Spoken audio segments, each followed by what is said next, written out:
Un seul projet par département retenu cette année par le loto du patrimoine. En Isère, c'est la Casamor, la villa orientaliste à Saint-Martin-le-Vinoux. Il faut notamment refaire les promenoirs de la terrasse. C'est aussi un peu le patrimoine de Grenoble. Le chantier de réhabilitation des 3 tours historiques du quartier Mistral est terminé. Les bâtiments sont moins énergivores et les appartements plus agréables. Et puis des départs, des arrivées, une nouvelle ère qui commence pour le GF38. Après un beau maintien en Ligue 2, l'équipe a repris l'entraînement ce matin avec des ambitions clairement affichées. Bonsoir à tous, bienvenue dans ce JT du jeudi 20 juin 2019. Toutes les heures à partir de 18h, l'essentiel de l'actualité du Grand Grenoble en moins de 10 minutes.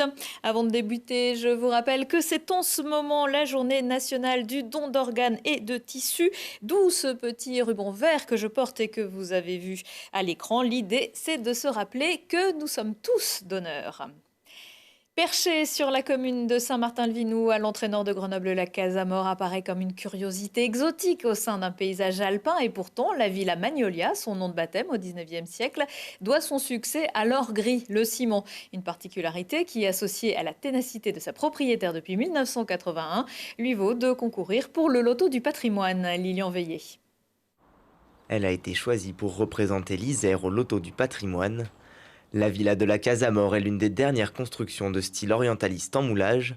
C'est ce cas si particulier, si rare en Europe, qui a intéressé Stéphane Bern et la Fondation du patrimoine. En 86, ça a été classé monument historique pour les deux intérêts, c'est-à-dire l'or gris, le ciment, ces prototypes de maisons bâties que sur des moulages, et puis ce style orientaliste si étonnant dans les Alpes, mais si étonnant en Europe, parce que le mouvement orientaliste, il y a eu beaucoup de maisons, elles ont toutes été détruites, abandonnées. Sélectionnée parmi près de 1000 sites candidats, dont une quinzaine en Isère, la Casamor héritera d'importants financements après le loto prévu le 14 juillet.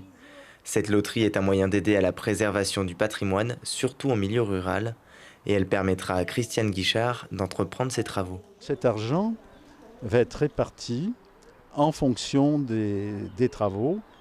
Donc la Casamor est assurée d'avoir une somme, laquelle je ne peux pas vous le dire. Parce que j'en sais rien. Ça va dépendre du loto, bien sûr. En 2018, la cagnotte s'élevait à 22 millions d'euros, ce qui laisse présager des financements importants pour reconstruire la villa en péril. 3 chantiers sont prévus, la restauration des plafonds, la mise en place de 9 baies vitrées pour réhabiliter la façade en bois du jardin d'hiver et la reconstruction des 2 promenoirs le long de la terrasse. Les 2 avancées qui sont programmées, qu'on appelle des promenoirs, en fait ce sont des prolongations de cette terrasse qui est au-dessus, sur laquelle nous étions tout à l'heure. La première ici est en alignement du mur et jusque là.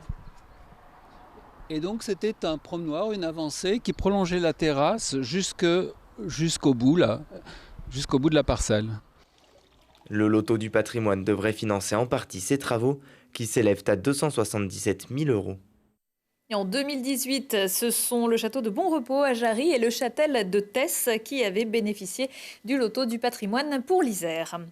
Elle domine le quartier Mistral depuis plus de 40 ans. Les 3 grandes tours des 72, 74 et 76 avenue Anatole France viennent de subir un vrai lifting. Après presque 24 mois de travaux, près de 200 logements tout beau tout neufs ont été livrés. Véritable enjeu de justice sociale, la transition énergétique a été au cœur de cette réhabilitation. Charlène Personnaz. 2 millions d'euros, c'est la somme investie par le bailleur social Actis dans ces 3 tours du quartier Mistral.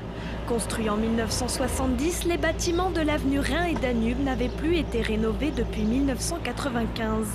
Le but aujourd'hui, désenclaver ces logements et offrir un meilleur cadre de vie à ses locataires. Avant, on avait des volets qui étaient pas des volets roulants, mais des volets qu'il fallait forcer pour les fermer. Maintenant, on a un brise-soleil qui est à l'extérieur, donc qui est beaucoup plus confortable avec une télécommande électrique. Derrière ces travaux, l'objectif est de limiter la consommation en kilowattheures. Passer de la norme énergétique D à la norme B. Une réhabilitation qui concerne 425 habitants répartis en 199 logements. L'hiver à Grenoble, il est froid, donc quand le soleil peut bien rentrer au fond de l'appartement, c'est important. Quand on installe des stores et que ceux-ci vous permettent de vivre parfaitement dans l'ombre à l'intérieur de votre logement, ça, je pense que ça gratifie énormément les logements et les locataires nous en sont effectivement très remerciant. Prochaine étape du renouvellement urbain du quartier, la végétalisation de l'espace au sol avec la création d'un parc. Des immeubles qui se trouvent bien sûr avenue Rhin et Danube et non pas avenue Anatole France. Et à la Villeneuve, 63 logements sociaux sont également en train d'être réhabilités aux 60 galeries de l'Arlequin. De l'autre côté du quartier Mistral, l'enquête progresse rapidement après l'incendie du bâtiment Artis mercredi matin. 2 jeunes gens d'une quinzaine d'années ont été interpellés ce jeudi par les policiers de la sûreté départementale et placés en garde à vue. Les adolescents avaient été vus en train d'escalader une grille pour se rendre au premier étage d'où ils auraient mis le feu. La pépinière d'entreprise était en fin de travaux après 2 incendies volontaires en marge des émeutes dans le quartier début mars. L'un des 2 jeunes victimes d'un accident mortel de scooter alors qu'il fuyait la police aurait eu 18 ans hier. Un homme est décédé mercredi après-midi près du canyon du Furon, à proximité d'Angin. Le trentenaire qui promenait son chien a fait une chute d'une trentaine de mètres alors qu'il tentait de rattraper l'animal qui s'était engagé dans une portion de terrain raide et glissante. La victime originaire de la région ne présentait pas de signe de vie à l'arrivée des secours de la CRS Alpes. Le chien avait regagné le parking tout seul. Pour beaucoup, les vacances, ce sera juillet, voire août. Mais les footballeurs du GF38, eux, sont déjà de retour. Après la fin de la saison et quelques jours de repos, les joueurs et leurs entraîneurs participaient jeudi à leur premier entraînement 2019-2020 à la Poterne. Un temps également pour afficher ses objectifs, Lucille Dailly. À chaque reprise, son lot de surprises. Qui est qui, où est un tel? Quand sonne la cloche à la Poterne, l'habitué doit retrouver ses marques. Sauf que cette rentrée, pas de Sotoka ni Bengriba, pas de Spano ni Belvito, entre autres acteurs des montées successives qui manquent à l'appel. La page est presque blanche, il faut écrire une autre histoire. C'est un groupe qui est arrivé en fin de cycle, après 3-4 ans, et il est bien de mettre du sang neuf. Alors on en a mis pas mal quand même et beaucoup sur l'aspect offensif. Maintenant je pense que c'est une équipe qui aura plus de vitesse et de puissance que l'année dernière, ça nous a fait défaut.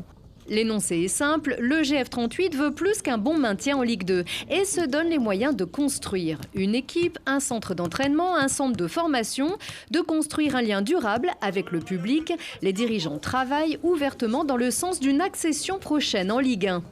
Il n'est pas illogique et ce n'est pas tabou de parler de Ligue 1. Ça ne veut pas dire que cette année on finira pas 15e, ça ne veut pas dire qu'on est prétentieux, ça ne veut pas dire que le foot c'est pas dur, que les autres ne bossent pas.